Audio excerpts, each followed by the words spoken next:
مرګ څه شی دی؟ تر ټولو لومړی شی چې په مرګ سره له انسان څخه اخیستل کیږي هغه یې نوم دی.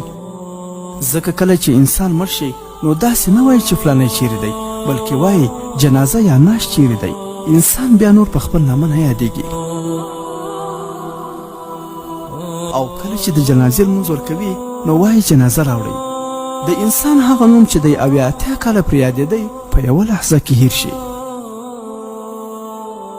او کله چې د دفن کولو وخت شي نو وایي مړی قبر ته رانږدې کړئ.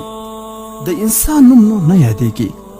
او هغه مهال بیا نه نسب پکار انسان ته ورځي، نه قبیله او نه هم منصب او شهرت. څومره فاني او له دوکې ډکه دنیا ده. دا دنیا په کومه پسې چې موږ لیوني یو. نو ای انسانه ښه پوه شه چې پر تا باندې به غم او افسوس 3 ډوله کیږي. کوم خلک چې د داسې په سرسري توګه پیژني هغوی به دومره ووایي چې دی بیچاره هم لاړی. ملګری به د یو څو ساعته یا ډېر تر ډېره یو څو ورځې غمجن غوندې وي.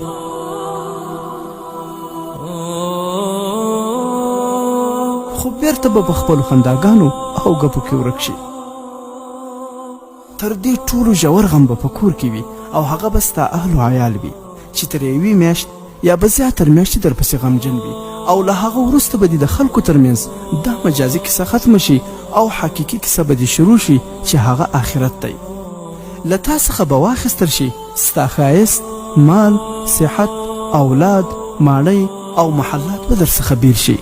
میرمن به در څخه جلا شي، مطلب ټوله دنیا. اوس دلته سوال دا دی چې تا د خپل قبر او آخرت لپاره کومه تیاری کړې ده؟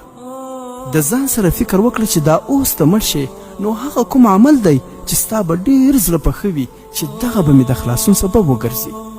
همدغه حقیقت دی چې باید توجه ورته وشي. نو ځکه مهمه ده چې په ژوند کې د فرضو، نوافلو، پټې صدقې، نیکو کارونو، د شپې د لمونځونو او نورو نیکو اعمالو اهتمام وشي. الله جل جلاله دې زموږ ژوند په عبادت، تقوا، تواضع، صدقه، تهجد او په اذکارو راته ښایسته کړي. آمین یا رب العالمین.